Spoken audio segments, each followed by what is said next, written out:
welcome everybody. Thank you for joining us this evening. So I'm going to kick off the evening with a few images on our cruise down south to the Falkland, South Georgia, and the Antarctic Peninsula. And our next charter is going to be January 2024. Might not seem that far away, a couple of months or so away, but we've still got a few berths available. So if you feel like a last-minute holiday somewhere exciting, then please do join us. We only operate these full charters down to Antarctica every few years or so, so it's not something we tend to do every single year.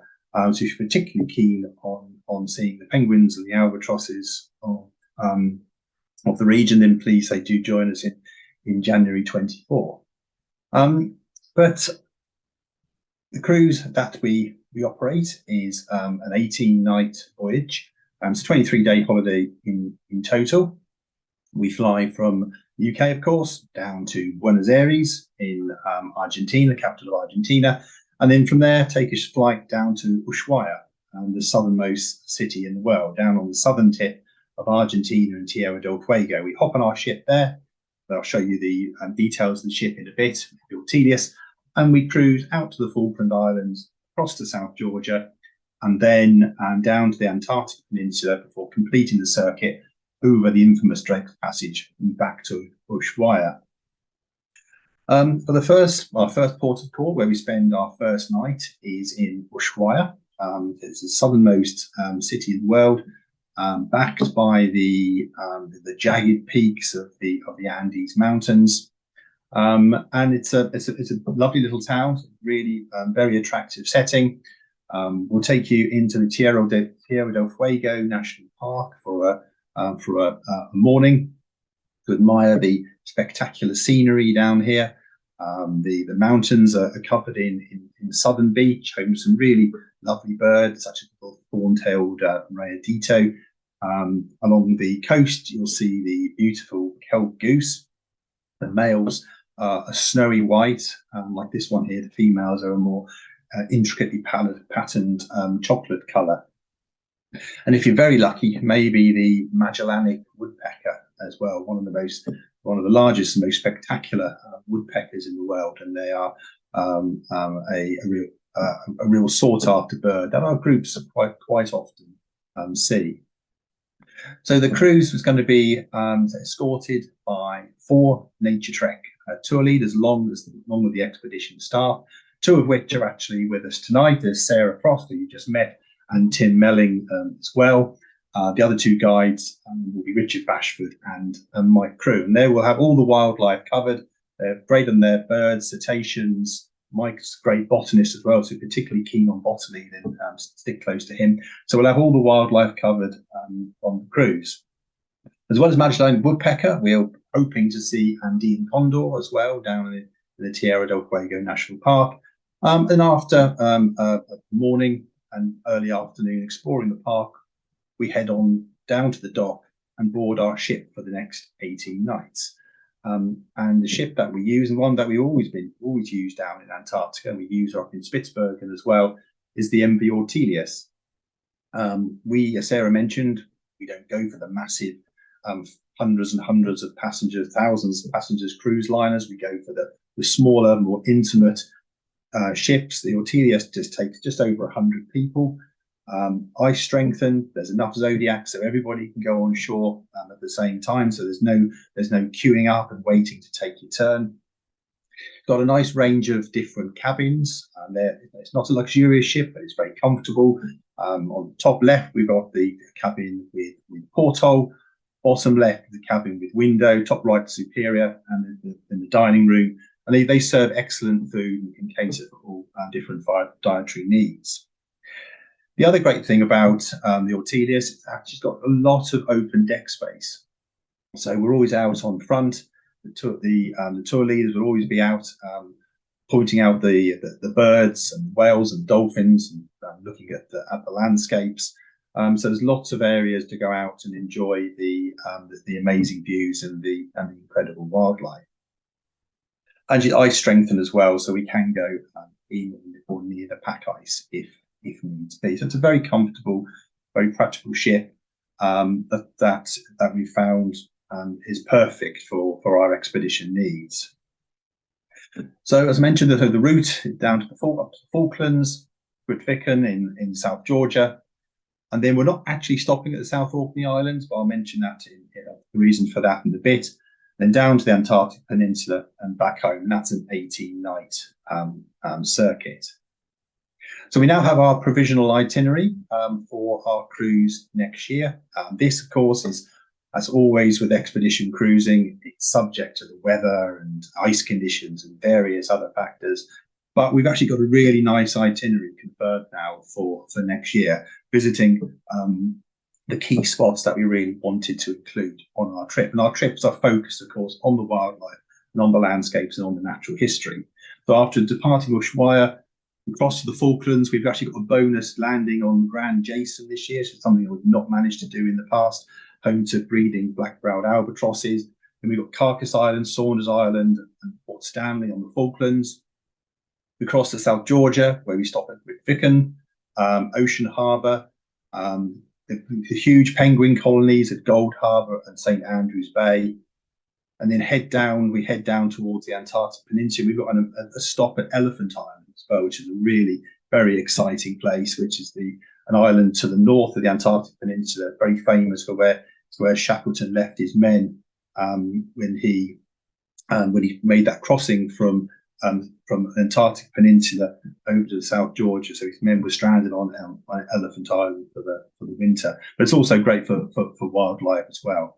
And then we've got Paulette Island for the Adelie penguins, and Brown Bluff for your landing on the Antarctic Peninsula, South Shetlands, and then back home again. So it really does look like a very, very exciting itinerary. But we head out to sea from Ushuaia. And the great thing about this cruise is always lots to enjoy when you're out at sea. There's never, ever a dull moment down in Antarctica. You've got the black-browed albatrosses here, which are following the ship almost continually. And you'll have Tim and Richard pointing out all the multitude of different petrels and prions and albatrosses that you're going to see during your time at sea. So we've got white-chinned petrel, top left, great shearwater, on the right, and then the little Wilson storm petrel, bottom left, one of the most abundant, I think the most abundant seabird. After a day or so of crossing, we reach the Falkland Islands. We start up in the Jason Islands. I mentioned Grand Jason, top left on this map, Carcass and Saunders Island, and then a morning on Stanley before heading back out to sea towards South Georgia. So each day you'll go out on Zodiacs, the rubber inflatable landing craft that will take you up onto beaches to look for the wildlife. On Grand Jason, we'll be visiting a black-browed albatross colony, and also black-browed albatrosses on Saunders Island as well. This here is Saunders Island, a very attractive island, some good wildlife. They've got Magellanic penguins, likely to be your first penguin species of the voyage. Gentoo penguins as well, and the comical southern rockhopper penguin. And the Falklands are the place to see rockhoppers. You won't see rockhoppers anywhere else on the trip. So after enjoying the albatrosses and the penguins of Saunders Island, we move to the nearby Carcass Island, which is more vegetated. It still has its penguins, still has the seabirds, but it also has some of the endemic land birds of the Falkland Islands. We've got long-tailed meadowlark here, and the striated caracara, also known as the Johnny Rook, and this is an endemic that only occurs on the Falkland Islands. And you couldn't really visit the Falklands without a stop over in Port Stanley as well. We spend the morning in Port Stanley. It's a population of only 2,500 people. It has this very famous church with a whalebone arch. But you can explore the town and also do some bird watching along the waterfront as well, where you've got giant petrels and dolphin gulls, a variety of other birds to enjoy. Then from Stanley, we head east once again, out to sea towards South Georgia. Again, lots of seabirds to enjoy on the cruise. Hopefully you'll see your first wandering albatross on this part of the voyage, bird with the longest wingspan of any living species. And at some point, we'll cross the Antarctic convergence. And this is the meeting point of the cold, northward flowing Antarctic waters where they meet the relatively warmer waters of the subantarctic. You'll notice a drop in temperature as you cross the Antarctic convergence. And with that, you get a new suite of different birds to look out for, such as the black-bellied storm petrel, a variety of other prions and petrels and shearwaters as well. And you're also likely to see your first icebergs as well as you start the approach towards the fabulous islands of South Georgia. I was very fortunate enough to do this cruise back in 2016, and then the whole trip was amazing. But for me, the highlight was South Georgia. The sheer number of birds here, the spectacular scenery, the cetaceans, is absolutely a jaw-dropping place, and one of the most amazing places I've ever been to, fortunate enough to ever visit. So our cruise will start with Grytviken. So all cruises these days have to stop first at Grytviken, the administrative capital of South Georgia, and it's used to be a whaling station, but here the wildlife fortunately has taken it back again, and you're going to see your first Antarctic fur seals, which are super abundant along the coastline of South Georgia. You've got to be a little bit careful of them. They're a bit like yappy dogs. They will try their luck if it's all possible. And there are also the bigger cousins, the southern elephant seals, which form these sort of piles of blubber on the beach. One thing we have to do when we visit Grytviken is to go and visit the grave of Sir Ernest Shackleton, one of the great polar explorers of ever, really. And as they mentioned, he crossed 700 miles of open ocean in a small wooden boat to get from Elephant Island up to South Georgia to raise the alarm and save his men. And he never lost one of his crew on that voyage. So it's traditional to go to his grave and to raise a toast to the boss, as his name called him. There's also other wildlife to see here as well. This is the South Georgia pintail, very closely related to the yellow-billed pintail. It's actually one of the world's very few carnivorous ducks. It's quite frequently scavenges on seal carcasses. Then from Grytviken, we'll start our exploration of the island. Spectacular scenery around every corner. Beautiful birds to enjoy, like these light-mantled sooty albatrosses, and we'll take you to some absolutely spectacular penguin colonies as well. The sheer numbers of penguins that breed on South Georgia is really quite overwhelming. Over 3 million pairs of macaroni penguins breed on the island. This is a penguin motorway from the water up to their colonies up in the tussock slopes.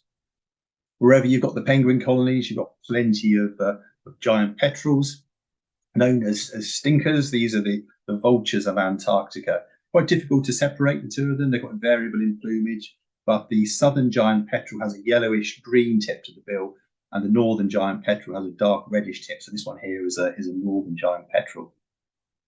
And of course, the king penguins. A trip to South Georgia really wouldn't be a trip there without seeing the opportunity to visit one or more of the huge penguin colonies. And on our trip, we've got two of the really big colonies on South Georgia in the itinerary. This is St Andrews Bay. This, to me, was the most spectacular spot of the whole cruise. Over 250,000 pairs of breeding king penguins, along with the chicks. So you go over probably 750,000 birds stretching out there in front of you. And the colony extended round to the right of this photo and around to the left. Absolutely was an incredible place. And this is the spot that David Attenborough stood. I think it was on Trials of Life. Just incredible. We'll also visit Gold Harbour as well, which is another big king penguin colony. We'll go down to Cooper Bay to look for the chinstrap penguins down there, and there's another colony of macaroni penguins there as well. We'll visit Elsa Hull with its breeding grey-headed albatrosses and light-mantled sooty albatrosses. So there's so much to see and enjoy here. And we do our trip in from mid-January through to early February, which is a great time, not only for the birds, but for the whales as well. And the whales move down into Antarctic waters around that time to feed.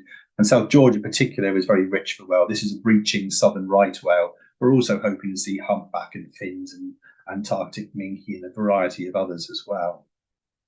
And from the big to the small, the little South Georgia pipit is another endemic bird on on South Georgia. And actually the population has been increasing. On the 18th of May 2018, South Georgia was declared rat-free. And so there's a hope that birds like the South Georgia pipit and a lot of the petrels of the prions, their populations will start increasing now that there are less predators on the island. I would also probably take you on well as the day landings, they do evening landings and sometimes even dawn landings as well. And there's nothing like seeing the sunrise over on these huge penguin colonies. So in South Georgia, we head out to sea again, head south towards the Antarctic Peninsula. More seabirding as you go. We've got a wandering albatross here and an Antarctic prion in the background. As we head further south, you start to see some of the more very exciting polar seabirds. Snow petrel on the left and the Antarctic petrel here on the right. These are two of only 3 birds that have ever been seen at the geographic South Pole, the other one being South Polar Skewer. And if you're very lucky, as we were in 2016, you'll see we saw loads and loads of Antarctic petrels. These are all Antarctic and snow petrels with a few chinstrap penguins there on the iceberg. I mentioned that en route, instead of stopping at the South Orkney Islands, we're going to make a stop at Elephant Island, a place that's not often visited on these sorts of cruises. They're great for penguins and seabirds, really good, very rich waters around Elephant Island, so it's very good in particular for cetaceans, as well as, of course, the history of Shackleton. So as this map shows, if you look at the top right, we go down to Elephant Island, and then we've got our time around Antarctic Peninsula, on the Antarctic Peninsula, exploring around the northern tip in the Weddell Sea, surrounded by massive tabular icebergs and the most amazing scenery. Zodiac cruise along huge glaciers, it's incredible scenery around every corner. We'll visit this island. This is Paulette Island. Ice permitting, of course, as is always the case. And Paulette is home to over 100,000 pairs of Adelie penguins. The Adelie is only the Adelie penguin is one of only 2 true Antarctic penguins. It's only Adelie and Emperor that only breed in Antarctica. All the others also breed on the sub-Antarctic islands as well. And look, fantastic views of Adelie. It's an amazing trip if you're a keen photographer as well, because the birds, of course, have very little fear. Of course, we always have to keep our distance and respect the wildlife and not disturb it. But the birds here have very little fear of humans, and you can get some wonderful photographs. Wherever you've got the seabird colonies, you need to look out for the great predators of the south. The very reptilian-looking leopard seal here is quite commonly seen down around the peninsula, in particular, say around the seabird colonies. And we'll be on the lookout for killer whales, for orcas too. And there are 5 different ecotypes of orca in around Antarctica, each varying slightly in size and structure with different habits and prey. And as well as the orcas, humpback whales, these are probably one of the commonest whales that we hope to see on the trip. And we'll also make sure you get a landing on the Antarctic continent itself, so you can say you set foot on Antarctica. And that's normally at a place called Brown Bluff, which again is included in our trip. And then we start home. We start heading out from the peninsula, heading towards Ushuaia again. But we make one stop, or spend one day on the South Shetland Islands en route, often going through these amazingly huge tabular icebergs. And on the South Shetlands, there we'll visit a couple of chinstrap penguin colonies, as well as admiring the amazing view. And we then head back towards the Antarctic, towards the South American mainland again. I put this photograph in just to illustrate that it's not always rough down in Antarctica. You get a mix of calm conditions and windy conditions. So this is Cape Horn in the distance, one of the most notoriously rough and fickle places on the planet. But on the crossing we made, there was so little wind. The sooty shearwaters here didn't even have enough wind to fly, so they were all sitting on the sea. So don't expect the Drake Passage to be as bad as you might imagine it to be. And anyway, it doesn't really matter what the weather's like. It's worth putting up with a bit of lumpy CO2 to enjoy this. So this probably ultimate of all wildlife cruises.